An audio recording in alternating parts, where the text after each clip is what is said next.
Manila pa dyan, Manila! Ito na, ito na! Miss, pakibilis ko na inaantay. Sorry, pasensya po.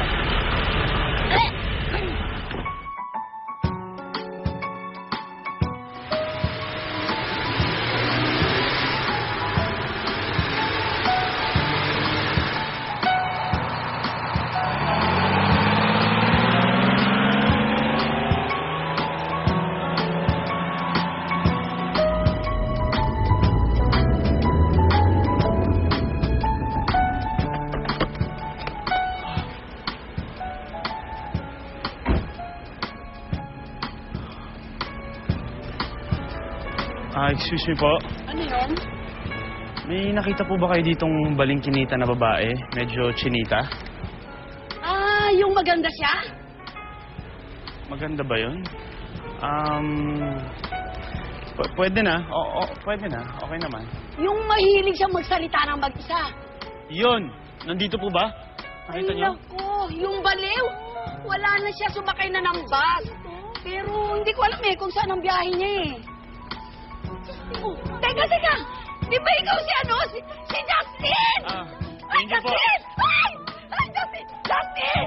Ang gwapo mo, Justin! Ang gwapo mo pala, Justin! Ay, naku, ang gwapo naman ni Justin! Richard, hindi pa rin ako makapaniwala. Ikakasal na talaga si Jessie doon sa superstar na si Justin, no? Ako naman nagtataka. Bakit naman? Hindi ba parang napakabilis ng mga pangyayari? Kakakilala lang ni Ate Jess dun sa Justin na yun, tapos ngayon magpapakasal kagad sila. Ay naku, Richard. Ganun talaga ang whirlwind romances. Parang bagyo. Ang bilis-bilis. Ewan ko ba, Richard?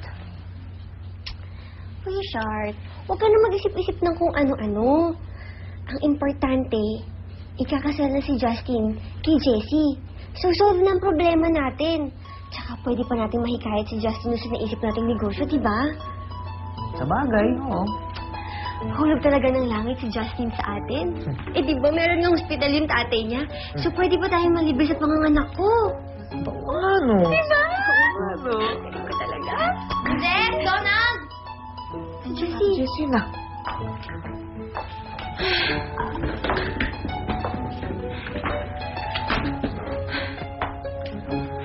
Jessie, anong ginagawa mo dito? Bakit may dala kang maleta? Dito na ako titira sa inyo. Di ba ngayon yung kasal nyo? Hindi na tuloy ang kasal. Hindi pwede mangyari yun. Ayoko na Pagod na ako dun sa Justin na yun. Ano yan, bossing? Mukhang hindi natuloy ang kasal mo, Bakit di mo kaya tawagan si Jessie? Tinawagan ko na nga. Ayaw sumagot ng cellphone. Mukhang galit na galit sa'yo, Baka naman ginalit mo ng gusto. Jessie, baka naman tampuhan lang yan. Baka pwede niyo pang pag-usapan. Ayoko na. Pagod na ako dun sa kumag na yun. Pero alam mo, Ate Jessie, buti na lang ngayon mo nalaman yan Kasi naman kung kailan nakapagpakasal na kayo, tsaka mo malaman na ayaw mo palang makasal dun sa Justin na yun. Pero minsan, Ate Jessie, dapat hindi ka basta-basta sumusuko Dapat yung pag-ibig mo, dapat pinaglalaban mo. Huwag ka susuko. Nakita mo ko, hanggang ngayon hindi ako sumusuko dito. Sasata ka sa akin, Donald. Ay, kasi, Jessie, huwag ka na makikinig dito sa kapatid mo. Sa akin ka makinig. Jessie, magpakasal ka kay Justin. Ayaw ko na nga Ayaw ko na dun sa kamuting yun. Buisit na ako sa kanya. Pagkaya ba kayo dito? Tulong na ako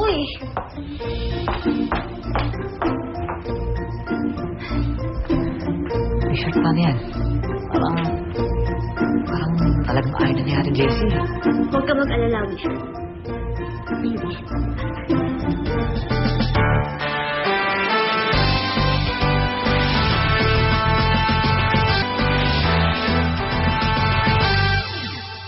Justin! Mr. Rich. Justin, Jerry. Asan na yung gown ni Jessie? Sa taas mo. Kunin mo na, ibaba mo na dito. Dali. Andiyan na si Jessie. Jessie! Wala. Dahil ako na ang magsusuot ngayon. Naisip ko lang, pag nakababa ang belo nun at naglakad siya, hindi na mahalata yun. Kasi magkasing katawan naman kami Mr. Edge? Bakit? Tigas din ang mukha mo, no? Paawa ka naman yung sa gown. Puputok yun. Siguro sa akin pa, kakasya yun. Aba, sa katawan mo yan, payatola? Sandali. Ano sinasabi mo, H? Na ikaw na ang pakakasalan ko ngayon? Justin, I'm just desperate.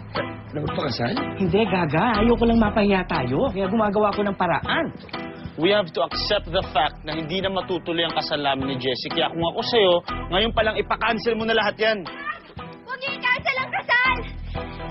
Dahil tuloy na tuloy ang kasal niyo ni Jessie.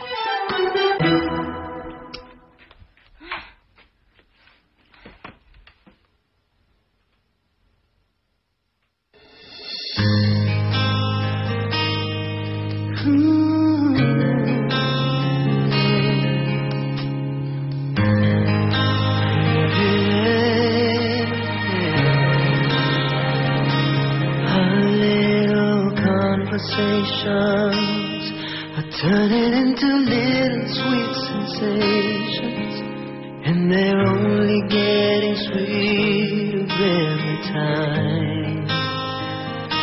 Our friendly get-togethers are turning into visions of forever.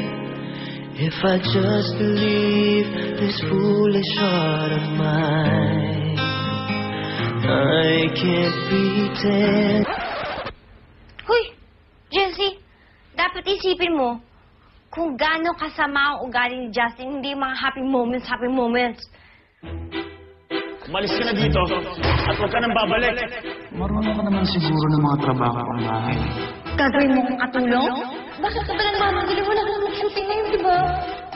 Ano ang pakialam mo sa schedule ko? Kailangan ko yung sing-singin ngayong gabi.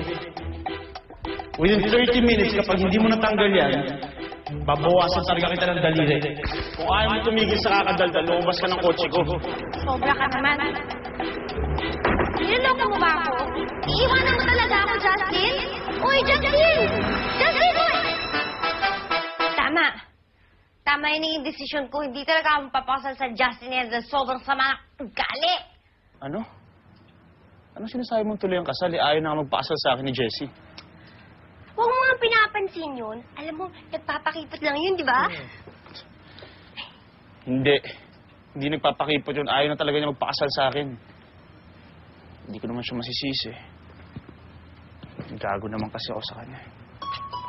Ay nako, Justin, kasi minsan ikaw rin naman masyado kang brusko. Pero alam mo yung babaeng yan, extra sensitive siya. Di ba? Oo nga, napaka-sensitive ng kapatid mo. Pwede naman pag-usapan yung mga bagay-bagay. Bigla na lang siya naglayas. Di ba? Oo nga. Kung tutuusin, siya talaga dapat ang sisilin dito, hindi ako. Di ba? Ang alin? Oo nga. Ay, ano ka ba, my future kuya? Alam mo, tampuhan lang yan eh. Maayos din agad yan. Kung ayaw niyo magpakasal sa akin, edi wag. Ano ka ba naman, kuya?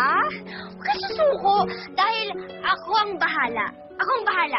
Matutuloy ang kasal niyo ni Jessie.